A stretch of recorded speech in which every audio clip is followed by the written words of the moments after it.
하나님께서는 말씀을 통해서 자녀된 우리에게 말씀을 하시죠. 우리가 하나님 말씀을 잘 들어야 될 이유는 하나님 우리에게 말씀으로 역사하시기 때문입니다. 7월 제가 첫째 주에도 마음에 관해서 설교를 한 적이 있습니다. 그 이어서 있는 말씀이기도 합니다. 오늘의 말씀은 오늘 말씀은 신비에 새겨라. 신명기 6장 4절 9절에 있는 말씀을 신비에 새겨야 된다라는 생각을 합니다. 이 신비라는 한자를 제가 좀 찾아보니까요, 마음심자에다가 비석비자를 쓰더라고요. 이 신비란 한자를 풀어서 해석을 하면 마음에 새기는 것을 의미하는 말입니다. 우리가 구원받은 성도로서 하나님의 말씀을 들을 때 마음에 새겨서 들어야 한다 하는 이야기입니다. 오늘 읽은 본문은 이스라엘 백성들에게 하나님이 주시는 말씀이죠. 이스라엘아 들어라. 이스라엘아 들으라는 이 말씀을 저는 오늘 우리에게도 좀 적용을 해서 우리에게도 하나님이 주시는 말씀이다, 그렇게 여겨집니다. 왜 우리가 하나님 말씀을 들으냐면 하나님은 한 분이신 하나님이시며 유일신 신앙이죠. 오늘 여기 4절에 보면 이스라엘아 들으라, 우리 하나님 여호와는 오직 유일한 여호와이시니 유일신이심을 우리에게 말씀하고 있습니다. 그러면서 5절에 가면요, 너는 마음을 다하고 뜻을 다하고 힘을 다하여 내 하나님 여호와를 사랑하라. 왜요? 그 하나님은 유일하신 하나님. 그 하나님은 오늘 우리에게 말씀하시는 하나님이시다는 것이죠. 유일신 신앙이라는 말은 오직 하나님 한 분만을 믿고 섬기는 신앙을 가리키는 것입니다. 하나님이 아닌 다른 것을 섬기면 우상 숭배입니다. 하나님이 가장 싫어하는 것이 뭐냐면 우상 숭배입니다. 하나님보다 더 귀하게 여기는 것이 있습니까? 그 우상 숭배입니다. 내가 우상에게 절을 하지 않을 뿐이지 하나님보다도 내가 더 귀하게 여기는 것, 정말 내 생명을 다해서 귀하게 여기는 것이 있습니까? 그는 여러분은 우상을 지금 숭배하는 것과 똑같습니다. 내가 하나님을 섬기는 것이 우리가 마음을 다하고 뜻을 다하고 힘을 다해서 하나님을 섬기죠. 오늘날 우리 시대, 이 시대에 살면서 우리에게 많은 우상이 있습니다. 꼭 무슨 타종교에 가서 절을 하고 어떤 샤머니즘의 그 무속신앙에 가서 꼭 절을 하고 하는 것만이 우상 숭배가 아니라 오늘 우리에게 가장 큰 우상이 되는 게 뭐죠? 돈입니다. 돈이 가장 큰 우상이죠. 또 두 번째 큰 우상이 뭔지 아십니까?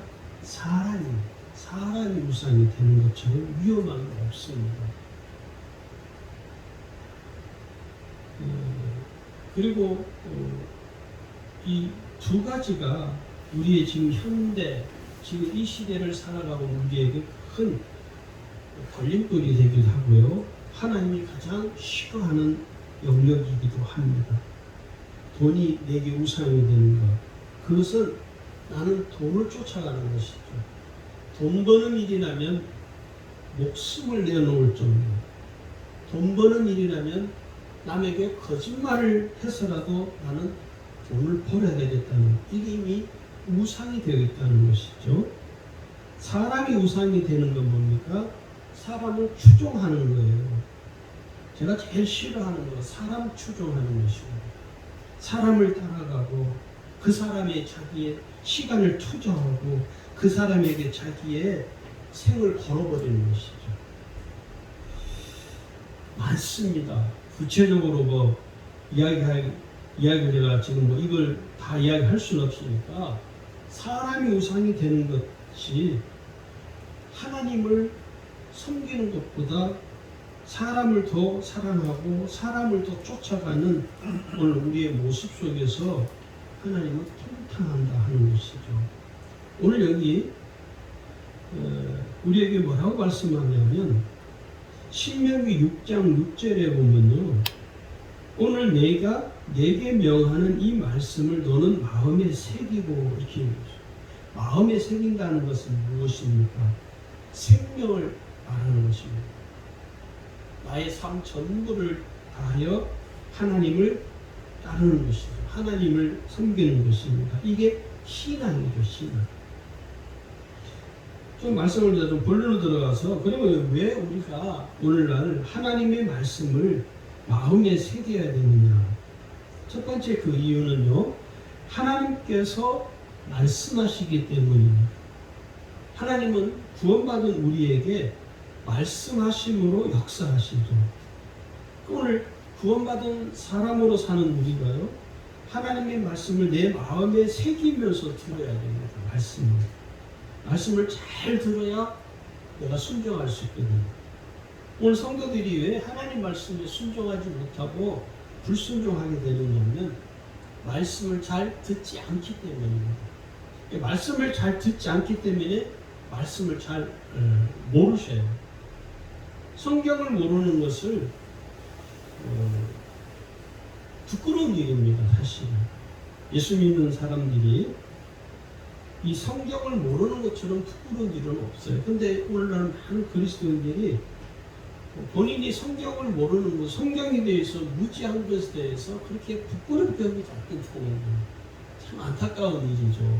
왜 그러냐면 하나님은 이 말씀으로 우리에게 역사하시는 하나님이신데, 도무지 오늘날 성도들이 하나님의 말씀에 대해서 너무 무지하죠.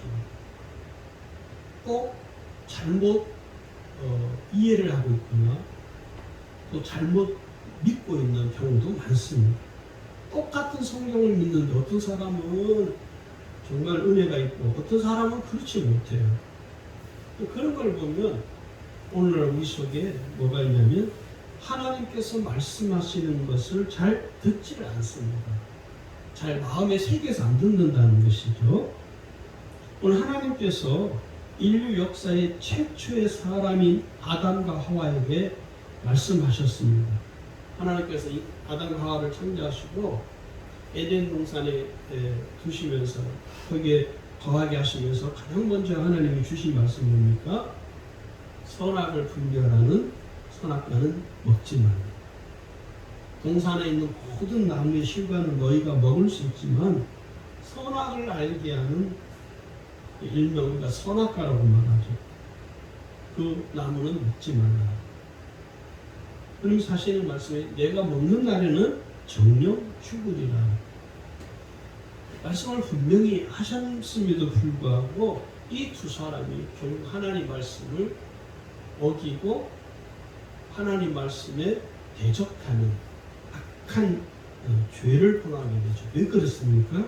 말씀을 잘 듣지 않았어요.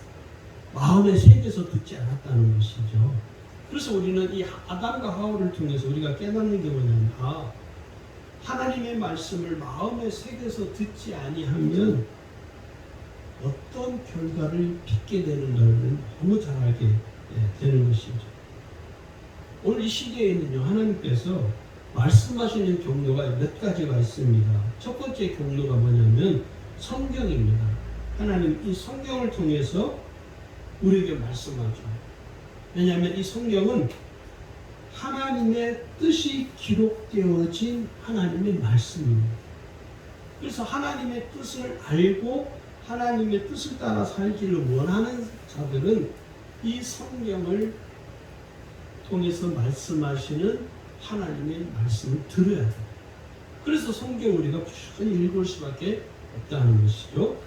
두 번째는요, 성령을 통해서 하나님께서 말씀을 하십니다. 왜 그러냐면 성령은 진리의 영이시기 때문에 오늘 구원받은 성도들을 항상 진리 가운데로 인도해 주십니다. 그래서 진리 가운데로 우리를 인도해 주실 때 성령께서 우리에게 가르쳐 주시고 때로는 하나님의 말씀을 생각나게 하시고, 그래서 우리가 성령 충만해야 될 이유가 뭐냐면 성령을 통해서 하나님이 말씀하시기 때문에 우리가 성령을 덧입어야 되고 성령으로 충만해야 된다는 것이죠. 그 다음에 세 번째 하나님께서 말씀하시는 경험은요, 설교입니다. 설교. 하나님은 항상 설교자의 설교를 통해서 구원받은 우리에게 말씀하시는 것입니다. 저도 설교를 하면서 저도 이 설교를 듣습니다. 설교를 하는 저도 들어요. 왜?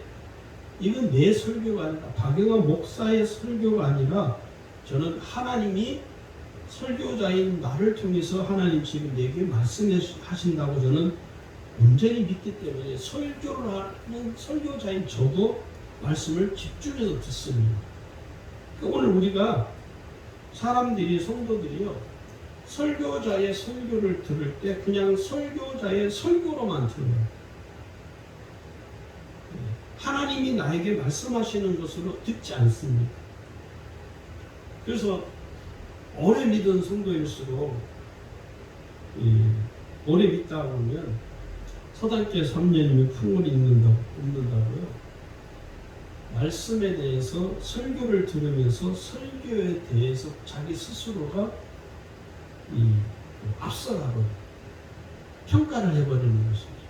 하나님의 말씀을 듣는 것이 아니라, 우리가 꼭 알아야 될 것은 설교는 평가하기 위해서 듣는 게 아니고 비평하기 위해서 듣는 것이 아니라 서평을 쓰기 위해서 듣는 것이 아니라 하나님이 내게 지금 설교자의 설교를 통해서 지금 나에게 말씀하신다는 믿음을 가지고 들어야 그 설교가 깨달아지는 것입니다.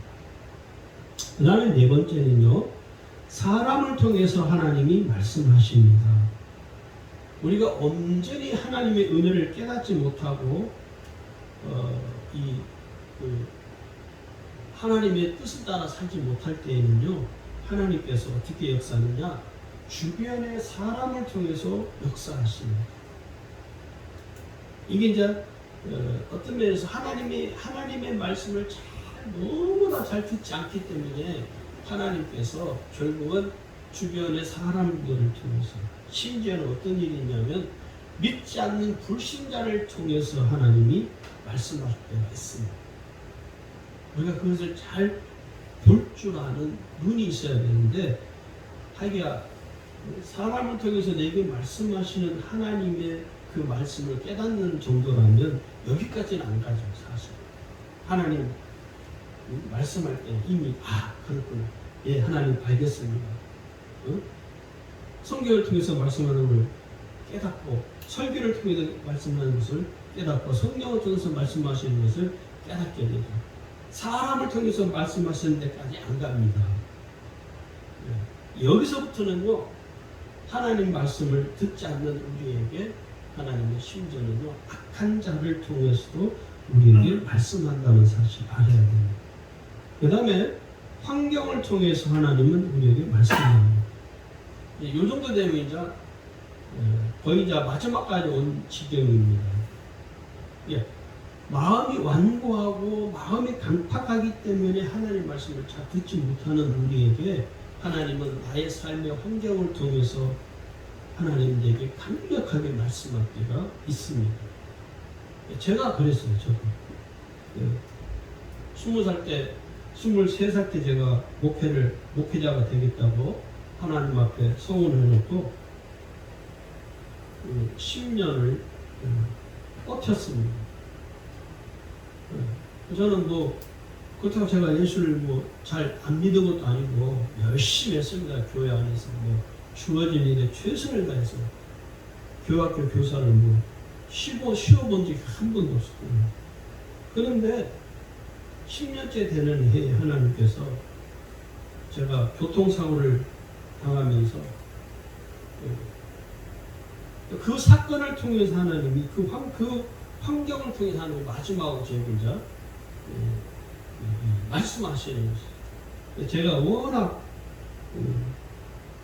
마음이 강팍하다 보니까 그때서 깨달은 거예요. 죽을 고비를 죽을 고비를 넘기면서 그때서야 깨달은 거예요. 아, 내가 더 이상 여기서 버텼다가는 더 이상 안 되겠구나. 내가 죽을 수도 있겠구나. 하나님 나를 그냥 데려갈 수도 있겠구나. 그게 깨달아져서 그 해 바로 그때는 수능이 아니라 그때는 학력고사였죠. 그때 이제 다시 학원에 가서 입시 준비하고 시험을 쳐서 신학교를 들어가게 됐습니다. 마음이 저처럼 완고하면요, 마지막에 하나님이 가장 마지막에 환경을 통해서 어떤 사건을 통해서 내게 처해진 삶을 통해서 하나님이 강력하게 마지막으로 말씀하시는 것이죠. 그래서 우리가 하나님께서 내게 말씀하실 때 우리는 이 세 가지 태도를 꼭 지녀야 됩니다. 첫 번째는 믿음으로 들어야 된다는 것입니다.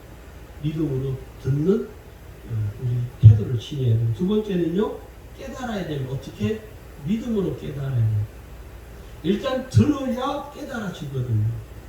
듣지 않으면 깨달아지지 않습니다. 마지막으로는요, 순종이죠. 깨달은 말씀에 즉시 순종하는 태도를 지녀야 된다 하는 것이죠. 자, 그 다음에 두 번째 우리가 하나님 말씀을 들어야 될 이유는 구원받은 성도이기 때문입니다. 하나님께서는 이스라엘 백성들에게 말씀하셨죠. 오늘 이스라엘 백성들에게 말씀하신 그 하나님은 오늘 신약시대 오늘 우리에게도 똑같이 동일하게 하나님이 말씀하십니다. 여러분, 이스라엘 백성들이 출애굽기를 보면요, 출애굽은 뭡니까? 출애굽기는 이스라엘 백성들이 이제 애굽에서 탈출하는 가나안 땅으로 이제 들어가는 가나안 땅을 향하여 가는 여정이죠. 그게 이제 출애굽기 내용인데 그 유월절이라는 것이 있습니다. 이스라엘 백성들이 구약에 이스라엘 백성들이 지키는 절기이죠. 이 유월절의 시작은 뭡니까? 출애굽에서 시작되는 것이죠. 그래서 하나님께서 출애굽을 하기 이전에 이스라엘 백성들에게 모세를 통해서 하나님이 출애굽을 어떻게 하고 어떻게 지내가야 되는가를 이 출애굽기 12장 1절에서 14절에 자세하게 하나님께서 말씀을 하셨습니다. 이스라엘 백성들이 하나님께서 모세와 아론을 통해서 말씀하시는 그 하나님의 말씀을 어떻게 했습니까? 마음에 잘 새겼습니다. 그래서 그들이 애굽에서 탈출을 할 수 있게 된 것입니다. 세 번째는요, 하나님의 뜻을 따라 살아가기 위해서 하나님 말씀을 들어야 된다는 것입니다. 우리가 하나님의 뜻을 따라 살기 위해서는요, 먼저 하나님의 말씀을 내 마음에 잘 새겨야 됩니다. 성도들이 와가지고, 아이 목사님 어떻게 하는 것이 하나님의 뜻을 빨리 깨달을 수 있는 알려달라요. 지름길이 없냐고. 없습니다. 말씀을 잘 듣는 것이 지름길입니다. 하나님 뜻은 무슨 눈 감고 40일 금식하고 그러면 하나님 뜻을 깨달아지는 그거는 그냥 40일 금식을 통해서 하나님이 깨닫게 하시는 것도 있죠. 그거는 정말 온전한 믿음으로 하지 않으면 불가능한 일입니다. 근데 그거 더 간편하고 더 쉬운 게 있어요. 그게 뭐냐면 하나님의 말씀을 듣는 거예요. 하나님 말씀을 잘 마음에 새겨서 들으면 하나님의 뜻을 따라서 살아가는 삶이 나도 모르는 사이에 그냥 저절로 형성이 되어진다는 것이죠. 우리가 하나님의 뜻을 따라 살기 위해서 뭔가를 하고 무언가를 내가 애를 쓰고 그러지 않아도 하나님 말씀을 내가 잘 들으면 그 하나님 말씀을 잘 들은 나를 통해 하나님이 오늘 하나님의 뜻을 따라 살아가도록 은혜를 베풀어 주신다 하는 것입니다. 우리가 하나님의 말씀을 마음에 새기면 어떤 일이 일어나느냐면 첫 번째는 하나님의 은혜를 체험하는 삶을 살게 됩니다. 여러분, 구원받은 성도의 삶은 무엇으로 채워지느냐면 하나님의 은혜로 채워지는 삶이에요. 여러분, 돈으로 여러분의 삶을 채워보세요. 돈은 나중에 사라지기도 하고 돈을 있다가 한순간에 다 몰락하기도 하죠. 그런 사람들 우리는 수도 없이 봤죠. 특히 연예인들 보세요. 연예인 하면서 얼마나 일반 사람들보다는 솔직히 쉽게 벌잖아요. 일반인들보다는 쉽게 벌죠, 사실은. 왜냐하면 일반인들이 평생을 해도 벌 수 없는 금액을 그 사람들은 광고 CF 하나 찍으면 벌어버리잖아요. CF 몇 개 찍고 나오면 50억, 100억 버는 거는 이해도 아니죠. 사실 어떻게 보면 일반인들보다는 솔직히 말해서 돈을 너무 쉽게 벌죠. 대부분 연예인들이 그렇게 많은 돈을 벌었다가 한순간에 다 날리는 사람은 수도 없이 많습니다. 거의 대부분 연예인들이 TV에 안 나오는 사람들이 그런 사람들이 굉장히 많아요. 우리가 한때 정말 국민 드라마로 국민 사람들의 시청자들의 아주 오랜 세월 동안 방영되었던 드라마가 있죠. 전원일기라고. 저도 어렸을 때부터 그 드라마를 즐겨봤는데 그 전원일기에 나오는 박원수 씨가 완전히 완전히 그냥 알거지가 돼가지고 얼마 전에 TV에 그 사람이 양계장에서 일하는 양계장인가? 돼지들이 이렇게 농장에서 일을 하는 프로가 한번 방영이 된 적이 있어요. 그런 것만 그 사람만 그런 게 아니라 수도 없이 많죠. 그러니까 이 돈이라는 것을 돈으로 그의 삶이 채워지면요, 그 돈이 언젠가는 나를 배신한다는 거예요. 제가 어렸을 때 저희 아버지가 늘 했던 말이 생각이 납니다. 돈을 따라가지 말고 돈이 나를 따라오게 하라고. 내가 돈을 따라가지 않는 것도 참 힘들지만 돈이 나를 따라오게 하는 것은 더 힘들더라고요. 오늘 우리는 돈으로 우리의 삶이 채워지는 것이 아니라 하나님의 은혜로 채워지는 삶이라는 사실을 꼭 기억을 하셔야 됩니다. 그래서 우리가 구원받은 성도로서 하나님의 말씀을 마음에 새기면 내 삶이 달라집니다. 내 삶이 그래요. 아니, 목사님, 교회를 다니는데 이렇게 그냥 마음이 왜 이러냐고.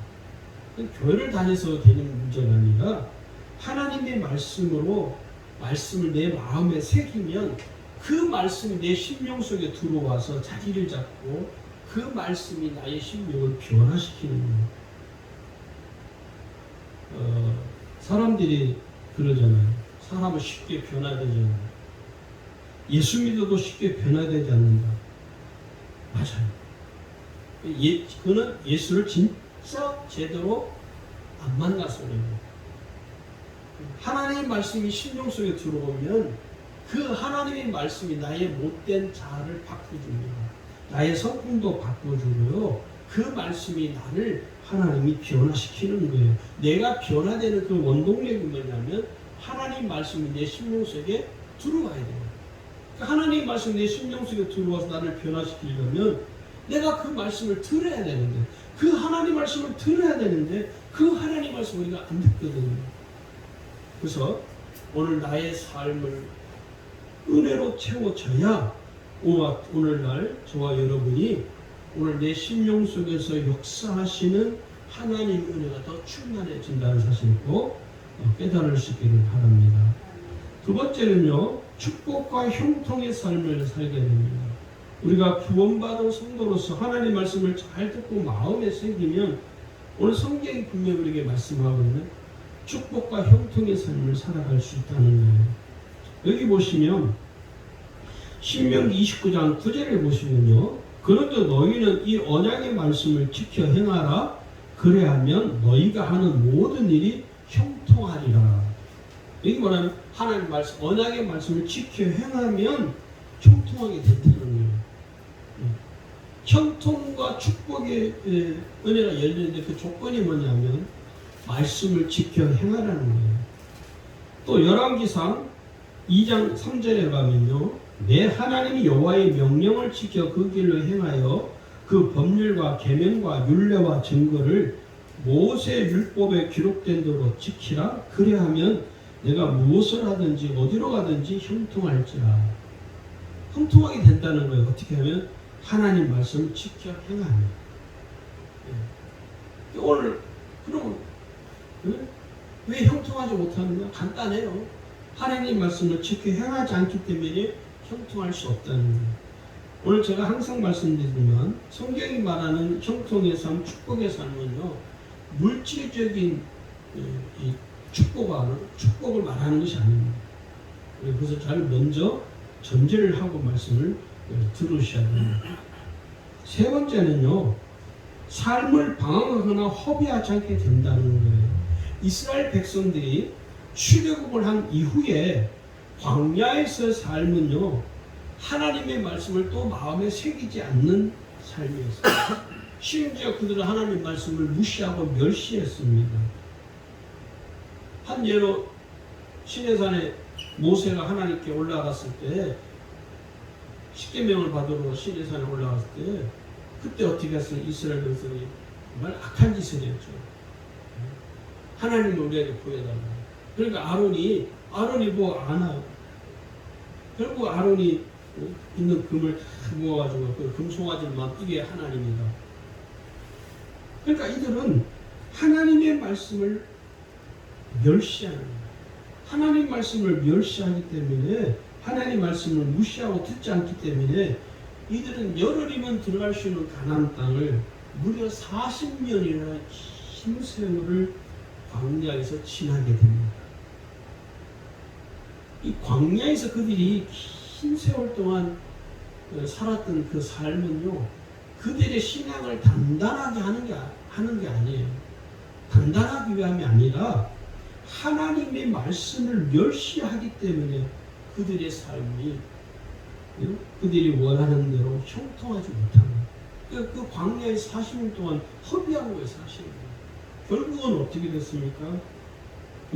아무도 가나안 땅에 못 들어가죠. 지난주도 주일에도 말씀드렸지만 출애굽 2세대들만 들어갔잖아요.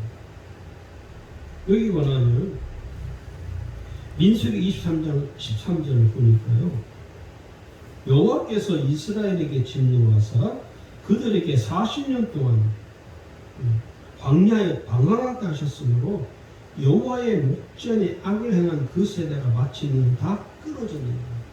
악을 행했다는 거예요. 하나님이 방황하게 하시고 삶을 허비하게. 이게 하나님 말씀을 듣지 않는 것이 얼마나 무서운 결과를 우리에게 가져다 주는가를 우리는 이 이스라엘 백성들이 40년 광야에서의 삶을 통해서 우리가 교훈을 받을 수 있다는 것이죠. 그래서 우리가요, 하나님의 말씀을 우리의 마음에 새기려면요, 어떻게 될까요? 우리 자신이 불안한 영적 전투가 있어야 됩니다. 분투라고 해요. 분투해야 돼요. 분투. 첫 번째는요, 자기 자신과의 영적 싸움에서 승리해야 됩니다. 신앙생활은 결국 다른 사람과의 싸움이 아니라 오로지 자기 자신과의 영적 싸움이라는 사실을 잘 알고 깨달아야 됩니다. 자기 자신이 오직 믿음으로 살아가려고 몸부림치고 있는지, 내가 정말 하나님 말씀대로 살아가려고 애를 쓰고 있는지, 그 거룩한 몸부림이 있지 않으면요, 뻔한 결과는 이미 나와 있어요. 그 삶은 결국은 실패할 수밖에 없다. 그래서 우리가 이렇게 기도해야 됩니다.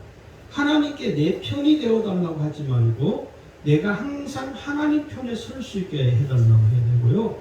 믿음을 달라고만 때를 부리지 말고 믿음으로 먼저 살아가려고 해야 돼요. 하나님께서 내게 은혜를 주시면 내가 하겠습니다라고 말하지 말고 내가 하나님을 위하여 내가 무엇인가를 하려고 해요. 우리는 그러거든요. 하나님 내게 은혜 주시면 내가 주를 위해서 살겠습니다. 아니요, 그렇게 하지 말고 내가 먼저 하나님을 위해서 무엇인가를 할 수 있을까를 먼저 고민하고 찾으라는 거예요. 그러면 하나님 내게 더 큰 은혜를 주시니까요. 두 번째는요, 하나님 중심의 삶을 살려고 힘써야 합니다. 하나님 중심의 삶을 사는데 딱 세 가지가 필요해요. 첫 번째는요, 경청하는 태도가 필요합니다. 하나님 말씀을 잘 들으려고 하는 태도이죠. 두 번째는요, 수용의 태도입니다. 하나님 말씀을 잘 받아들이는, 하나도 의심하지 않고 거부하지 않고 다 받아들이는. 그리고 마지막으로는 순종하는 태도입니다. 내가 그 말씀대로 즉시 순종하고자 하는 이 태도를 지닐 때 우리가 하나님 중심의 삶을 살 수 있습니다. 오늘 저와 여러분이 오늘 말씀처럼 우리의 신비, 우리의 마음판에 하나님 말씀을 탁 새기고 그 말씀이 나의 심령 속에 온전히 뿌리내려서 나의 삶이 하나님 말씀이 나의 삶을 이끌어가는 삶이 되기를 주의 이름으로 축원합니다.